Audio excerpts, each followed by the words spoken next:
ગાંધીનગર જિલ્લામાં સરદાર પટેલનું અપમાન કરવામાં આવ્યું છે। સરદાર પટેલની પ્રતિમા પર ટોપી પહેરાવવામાં આવી। દહેગામમાં આવેલી સરદાર પટેલની પ્રતિમા પર ટોપી પહેરાવાઈ છે। દ્રશ્યો આપને બતાવવા છે। આપ જુઓ ટીખડખોડોએ કેવી રીતે મોડી રાત્રે ટોપી પહેરાવી। સોશિયલ મીડિયામાં વિડીયો વાયરલ થયો છે। નહેરુ ચોકડી પાસેની સરદારની પ્રતિમા પર ટોપી લગાવવામાં આવી। સામાજિક આગેવાનોએ ટોપી હટાવી કાર્યવાહીની માંગ કરી છે। તો આ દ્રશ્યો આપ જોઈ રહ્યા છો। આપ જુઓ સરદાર પટેલની પ્રતિમા પર કેવી રીતે ટોપી પહેરાવવામાં આવી છે। સરદાર પટેલનું અપમાન કરવામાં આવ્યું છે। કોણે આ ટોપી પહેરાવી અને કોની કરતૂત છે તેને લઈને પોલીસ હાલ તો તપાસ કરી રહી છે। ગાંધીનગર જિલ્લામાં સરદાર પટેલનું અપમાન કરવામાં આવ્યું છે। ગાંધીનગર જિલ્લામાં નહેરુ ચોકડી પાસેની સરદાર પટેલની પ્રતિમા પર ટોપી પહેરાવવાની શરમજનક ઘટના પ્રકાશમાં આવી છે।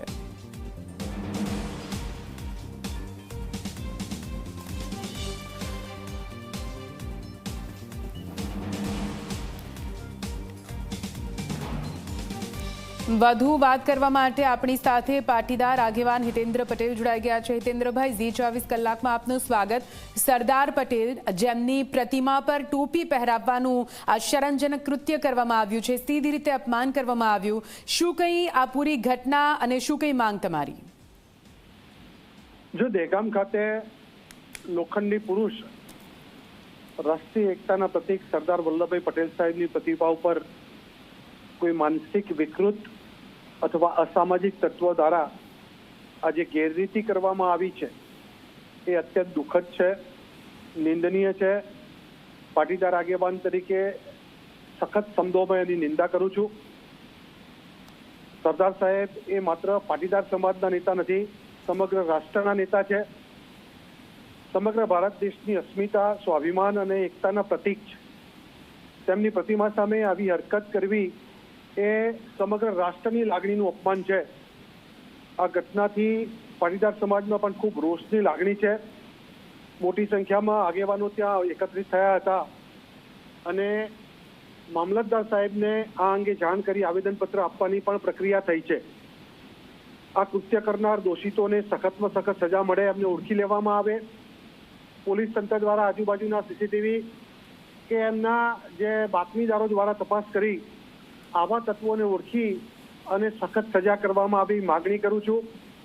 ન માત્ર સરદાર સાહેબ, આવા આપણી દેશની એકતા, અખંડિતતા અને રાષ્ટ્ર નિર્માણમાં જેમનો પણ ફાળો છે એવા રાષ્ટ્ર નેતાઓ અથવા વિવિધ સમાજના જે ધર્મગુરુઓ છે, કોઈ પણની પ્રતિમા આપણા સૌની જવાબદારી છે અને એટલા માટે આવા તત્વોને જેર કરવા માટે માંગણી કરીએ છીએ।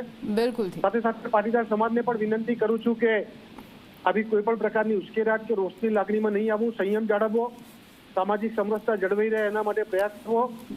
બિલકુલ હિતેન્દ્રભાઈ, આભાર અમારી સાથે વાત કરવા માટે। વધુ વાત કરવા માટે આપણી સાથે પાટીદાર આગેવાન ચિરાગ પટેલ પણ જોડાયા છે। ચિરાગભાઈ, સ્વાગત આપનું ઝી 24 કલાકમાં। લોખંડી પુરુષ સરદાર પટેલની પ્રતિમા જે આપણે દરરોજ નમન કરતા હોઈએ છીએ, આ પ્રતિમાની ઉપર ટોપી પહેરાવવામાં આવી છે। આશ્ચર્યજનક કૃત્ય કહી શકાય, શું કઈ માંગ તમારી? સરદાર પટેલ હોય કે કોઈ પણ દેશના મહાપુરુષ હોય, જેને પોતાનું સંપૂર્ણ જીવન આ દેશ માટે કુરબાન કર્યું હોય, કોઈ પણ મહાપુરુષના વ્યક્તિગત એની પ્રતિમા સાથે કે એના જીવન સાથે છેડછાડ કરવી એ ખૂબ જ ખરાબ કૃત્ય કહેવાય અને આ કૃત્યનું વખોડી કાઢું છું। જેને પણ સરદાર પટેલની પ્રતિમા ઉપર ટોપી પહેરાવી હોય એવા અસામાજિક તત્વોને શોધી અને કડકમાં કડક કાર્યવાહી થવી જોઈએ એવી હું સરકાર સાથે માંગ પણ કરું છું। અને ભવિષ્યમાં ફરીથી આવું ના થાય, કારણ કે આ દેશમાં અત્યારે એક વિષય ચાલી રહ્યો છે કે મહાપુરુષોની પ્રતિમાને ખંડિત કરવી, મહાપુરુષોના વિચારોને ખંડિત કરવા અને મહાપુરુષોના ઇતિહાસને તોડી મરોડી અને ખરાબ રીતે રજૂ કરવો એ દેશમાં અત્યારે એક સિલસિલો નવો ચાલુ થયો છે। તો સરકાર સાથે નમ્ર વિનંતી છે કે આ જે પણ અસામાજિક તત્વો છે જેના કૃત્ય કર્યું હોય અને સરદાર સાહેબને ટોપી પહેરાવી, એટલે સરદાર સાહેબે જીવનમાં ક્યારેય ટોપી પહેરી નથી અને એવા મહાપુરુષ છે કે જેને આખું જીવન આ દેશ માટે સમર્પિત કરી દીધું હોય, એના પૂરા પરિવારે, એમની દીકરીએ અને આખા પરિવારે દેશ માટે જીવન સમર્પિત કર્યું, એવા મહાપુરુષના પ્રતિમા સાથે છેડછાડ કરવી એ દેશદ્રોહથી કોઈ ઓછો ગુનો ન કહેવાય। એટલે ફરીથી પણ સરકારને વિનંતી કરીએ કે આવા જે પણ લોકો છે એને ઝડપથી એના ઉપર પગલાં લેવામાં આવે, એના ઉપર કાયદેસરની કાર્યવાહી કરવામાં આવે। બિલકુલ ચિરાગભાઈ, મારી સાથે વાત કરવા માટે આભાર। તો સરદાર પટેલનું અપમાન સહન નહીં થાય, યોગ્ય કાર્યવાહી કરવામાં આવે તેવી માંગ કરવામાં આવી રહી છે પાટીદાર આગેવાનો દ્વારા।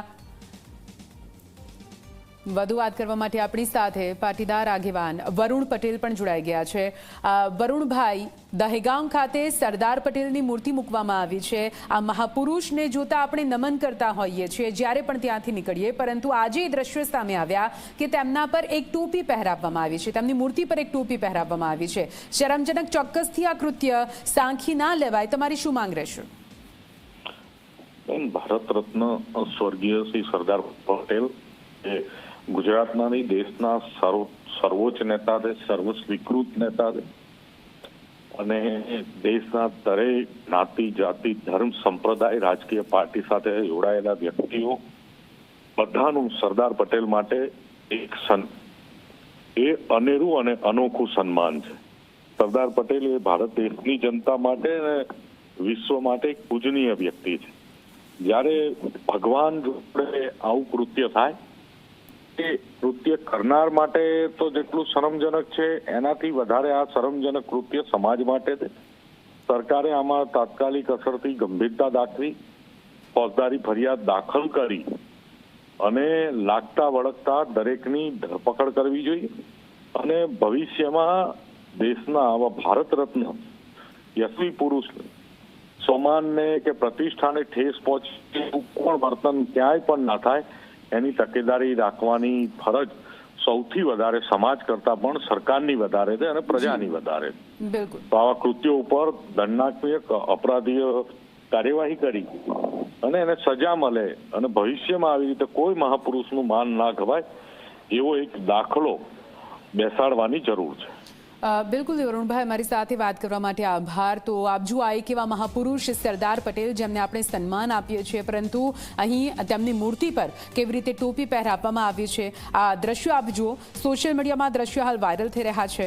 એ મહાપુરુષ જેણે આપણા દેશને આઝાદી અપાવી છે, જેણે આપણા દેશને એક કરવાનું કામ કર્યું છે, પોતાનું જીવન આ દેશના નામે કર્યું છે, અને તે મહાપુરુષની મૂર્તિ પર આ રીતે ટોપી પહેરાવવાનું કૃત્ય કરનાર વ્યક્તિ વિરુદ્ધ દંડનીય કાર્યવાહી થાય, દંડાત્મક કાર્યવાહી થાય તેવી માંગ તમામ પાટીદાર આગેવાનો કરી રહ્યા છે। વધુ વાત કરવા માટે આપણી સાથે પાટીદાર આગેવાન દિનેશ બાંભણિયા જોડાઈ ગયા છે। દિનેશભાઈ, શરમજનક કૃત્ય સામે આવ્યું છે। દહેગામની જોડે સરદાર પટેલની પ્રતિમા પર ટોપી પહેરાવવામાં આવી। કેવી રીતે તમે આ પૂરી વાતને લો છો અને શું કઈ માંગ કરી રહ્યા છો?